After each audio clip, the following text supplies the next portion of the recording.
Today on this 2006 Pontiac Montana, we're going to be installing CURT Hitch, part number 13336. Okay, we're underneath the vehicle, and the first thing we've done is to go ahead and lower the spare tire and get it out of our way. We're looking at the passenger side frame rail. We can go ahead and point out the mounting holes we're going to be using for our trailer hitch. You can see here at the bottom of the frame, we've got two bolts holding the exhaust hanger onto the frame.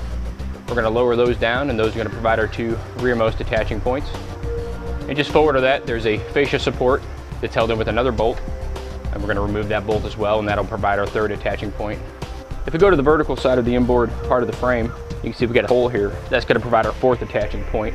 At this location, we're actually going to fish wire a 7/16 carriage bolt along with the carriage block into position. And that's basically going to be the same on the driver's side.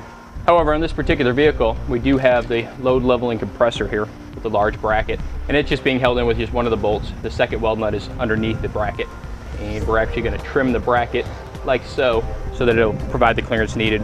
The first thing we want to do is go ahead and remove all the bolts that we had pointed out previously, and then we'll go ahead and get started installing our hitch.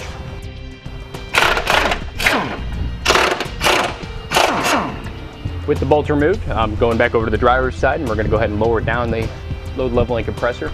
If you go to the outboard side over here, you can see we've got two screws holding it into place. You can see with the compressor lowered down, the second weld nut's now visible.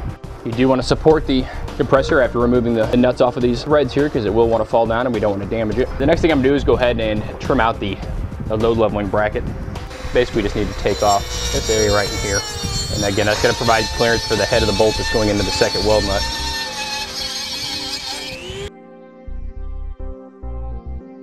With the bracket modified, I'm going to go ahead and reattach it to the two outboard studs.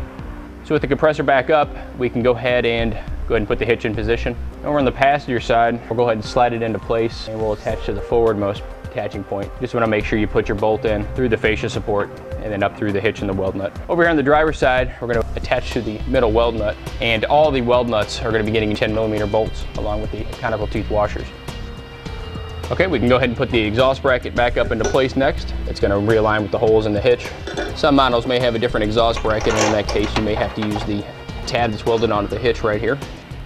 With the hardware on the bottom of the frame loosely installed, we're going to go to the inboard side now, where we're going to attach the hitch to the frame. We're going to take the 7/16 bolt leader and feed it out through the end of the frame here. There's a nice large hole, provides enough room for us to get our hardware into place. Go ahead next, take the block and go ahead and slide it onto the bolt leader. And then take our carriage bolt and wrap the threads of the bolt leader around the threads of the carriage bolt. And just feed it inside the frame and pull it into position. To the bolt, we're going to go ahead and add the flange hex nut. Okay, we want to do the same thing for the driver's side hole. And now that we've got all the hardware in place, we're going to go back through now and torque all our bolts down. We want to verify with the directions the specific torque rating for each of the bolts. All right, now that we've got all our bolts torqued down, we just want to make sure we put our spare tire back up into place, and our installation will be complete. Now that we've got our hitch installed, we're going to go ahead and give you a couple of final installed dimensions that'll help make choosing your hitch accessories a little bit easier. From the top of the receiver tube opening to the ground is going to measure 13 3/4 inches. And from the center of the pinhole to clear the rear edge of the bumper, it's going to be approximately 7 inches. This will conclude the installation of CURT Hitch part number 13336 on a 2006 Pontiac Montana.